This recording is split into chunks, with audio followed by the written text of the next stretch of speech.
Uh, hey, what's up, guys? I have some stuff on my heart since the last video that I posted that I wanted to kind of let everybody know exactly how some things went down and what I meant when I said that Talia and I kind of had some hard times. We didn't have hard times with each other.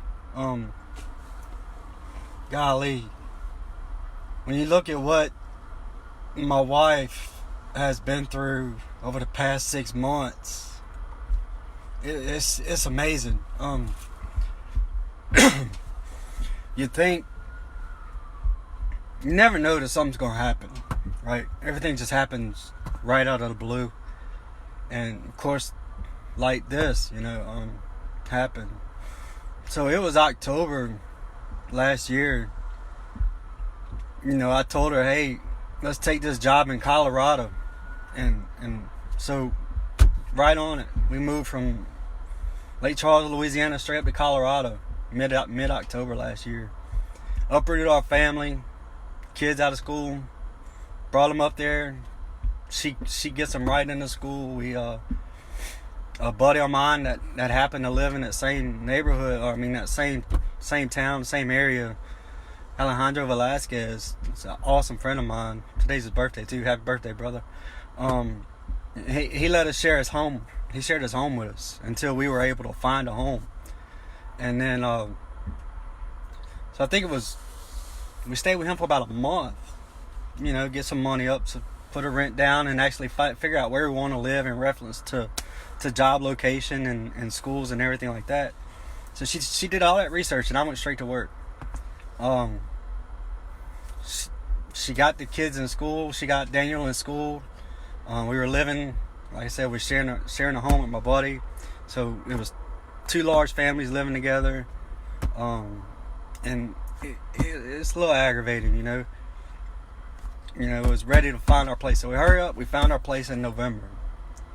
So mid-November, we found our place. We put our deposit down, and after that, she went to town on making us a home. By let's see, it was by mid-December. We had the place fully furnished, 3-bedroom house with a fully blown basement. We had it fully furnished. It was ready to go. She turned the house into a home before Christmas, and she's doing a phenomenal job. She's always been a phenomenal wife. She's always done the extra mile for me, make sure my clothes are done and everything like that.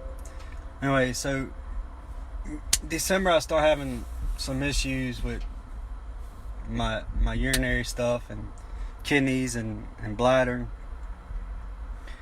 And so we go through that. December, January, it starts getting a little more rough as far as my health goes. And then at the end of January, February 1st is whenever they said, hey, your husband's got AML and he needs to start chemo tomorrow, or he's not going to make it through July. So what she do, man? I was out of it. I was on so many pain medicines, and I didn't know what the hell was going on. When that guy told us that I had cancer, or that I had AML, I really didn't even know what it meant. I just knew I had cancer, and I'm probably gonna die. That's all I could think of at that time, February 1st. And so that next day, the day she starts calling everybody. She called my mom, she called my daddy, she called her family. She even called Renee, and so she would know about Ryan, because that's another thing, man. We had just got Ryan up to Colorado to live with us 2 weeks before this happened, and that broke my heart to have to bring him up there and then turn around and bring him right back to Alabama. But that sucked. But back to what Talia done. She notified everybody of what was going on. my mom and daddy drove up the next night. Well, to back up a little bit, right before I was diagnosed is when I lost my job because some things were going south, and I was missing time. I was in and out of the doctor's office, but I did a lot for that job. I went out there, I had catheters inside me. I was working with catheters on a construction site. But anyway, ended up losing my job, and then it was 4 days after that I lost my job that I was diagnosed with leukemia. So it took all our benefits away, and so I didn't have no short-term, long-term disability. Paychecks was running out. Last paycheck, February 7th. So I took this woman, uprooted her from a state and moved her thousands of miles away with her family and her little kids, or our kids, but I know how your moms are. They're your kids. That's okay. But I'm always working. I'm always off. I spend my time at work, make sure that we could have a life that we want, and so I uprooted her, moved her to thousands of miles away from her family, and then bam, this crap happens. So next thing you know, we're uprooting again, and I take my wife back to sorry, the lights went out. Hold on a second.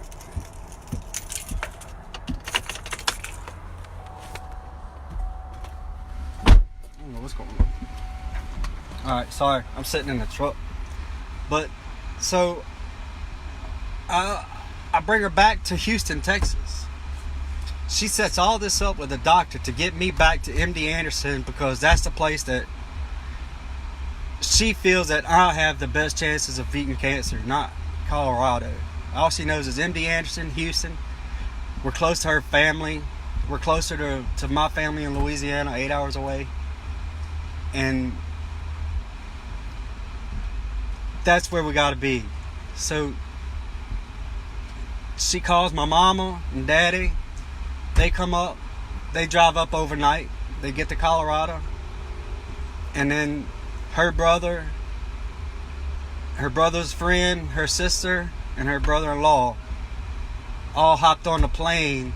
And as we hopped on the plane coming here, the next day they was hopping on a plane going to Colorado. So they picked our car up at the airport and went to our house in Colorado as we were coming here to the hospital. And her mom picked us up from the airport and took us straight to the emergency room at MD Anderson. When I got there, guys, I was a mess. I had my legs. I've never seen my legs that big in my life. I had so much fluid built up, and she walked me through that airport, and she got me on the plane, got me off the plane, and got me to the hospital. At first, Colorado Hospital didn't even want to let me leave. They said there ain't no way. My white blood cell count was over 100,000. People in normal range is 14,000. So if that tells you anything. But whenever I had my bone marrow biopsy, I was right at 88% blast, which is 88% of my bone marrow making cells was cancers. That's a lot. So I was in bad shape, and that's why they say I wouldn't make it till July if I didn't have treatment. But so she got us here. She got us to Texas. And her family, my mom and dad took the kids to school. They watched them till her family could get up there, and they all started packing up the house. They had, within 3 days, they all sold almost everything we had, because they knew we didn't have no money. We need some money. So they had sold almost everything we had, except for, all the furniture, all the big stuff, TVs, blah, blah, blah, all that good stuff. Stuff we don't really need. And they sold it. They packed up all our clothes, the rest of our belongings, all the stuff you don't sell, your kitchen stuff.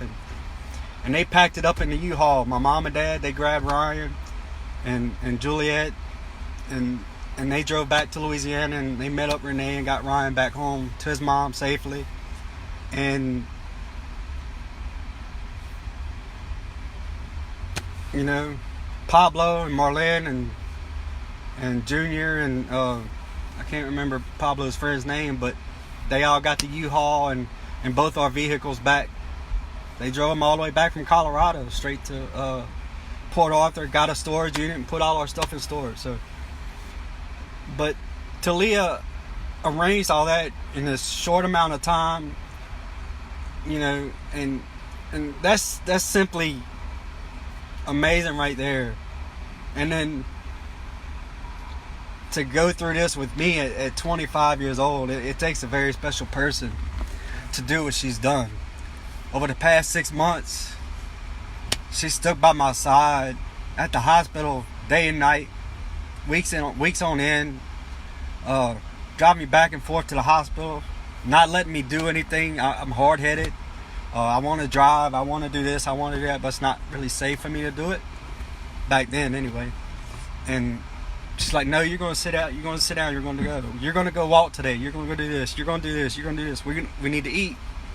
And the first month and a half to 2 months here, I don't remember too much of it other than being out of my mind. I mean, I remember going through the processes, I remember conversations, but to think back on it, it's kind of like a big blur. It's so weird that, and everything kind of went by really, really fast. These past 6 months have went by fast. But she recorded all our doctors' conversations. All our paperwork she kept up with. And when I tell you she done everything, and I've done absolutely freaking nothing but breathe and get better this whole time. And it's allowed me to do that. So there's something about when,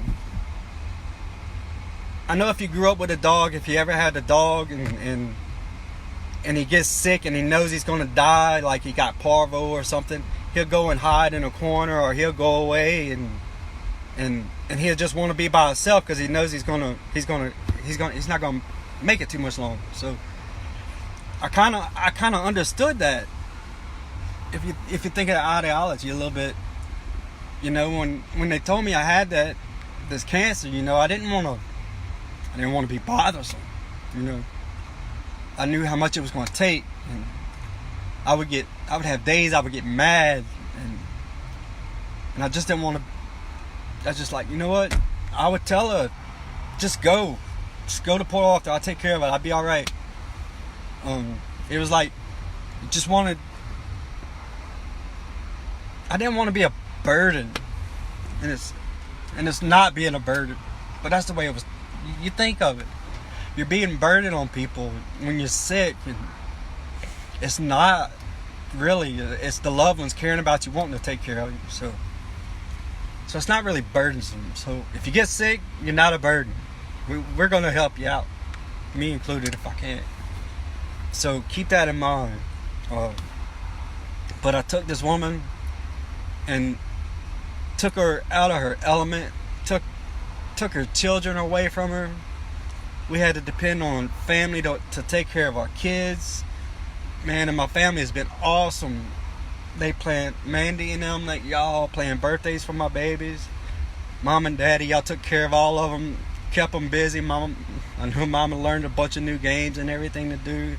And her mama and all her sisters and brothers and everybody done a phenomenal job with our family, with our children, and we're so grateful for that. But to see a wife, a mother going through everyday activities when you're knowing she's not wholeheartedly together, she's strung out all over the place, trying to make everything work. So, and make sure I didn't have to worry about nothing, that she took care of everything. It's just phenomenal, guys. You couldn't, I don't know that anybody else would have ever done it, you know. That's why we're perfect for each other. ever since I've been with her, I've been crazy about her and done everything I could to give her everything she wanted. I mean, y'all look at her, she got everything she wants that I could provide for her. And not that she wants a lot, it's just I like to spoil her, you know. She could do without it, she wouldn't care. I just like to give it to her because I love her that much. And you know, she's had my heart ever since we met 5 years ago, ever since we got together. And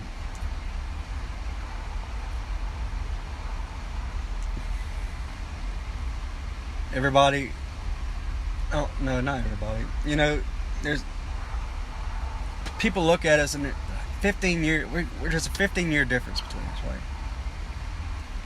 And I don't care. Age is a number, and that's a fact, Jack. Because my wife, when it came down to it, she was down for me. She's been there for me, and she's done all this for me, for our family. And just never knew that kind of love before. And it's amazing to get it, to know it's there. So when I say we got into it, that's kind of what I meant. And when you take a person's life and turn it upside down and backwards and round again, then what can you expect? There's going to be aggravating times, hard-pressing times, crying times, sad times. But we're getting through it. We got through it. We got through a lot these past 6 months. The babies are back with us. Things are starting to come together. I'm starting to feel better. I'm able to do more.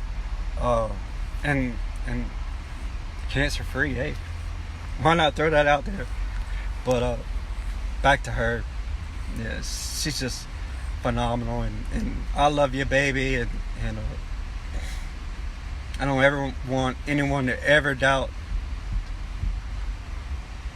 our relationship, or when I say we went through some hard times, the hard times wasn't with us, it was through what we were going through. So I just wanted to make that clear, make sure everybody understood that,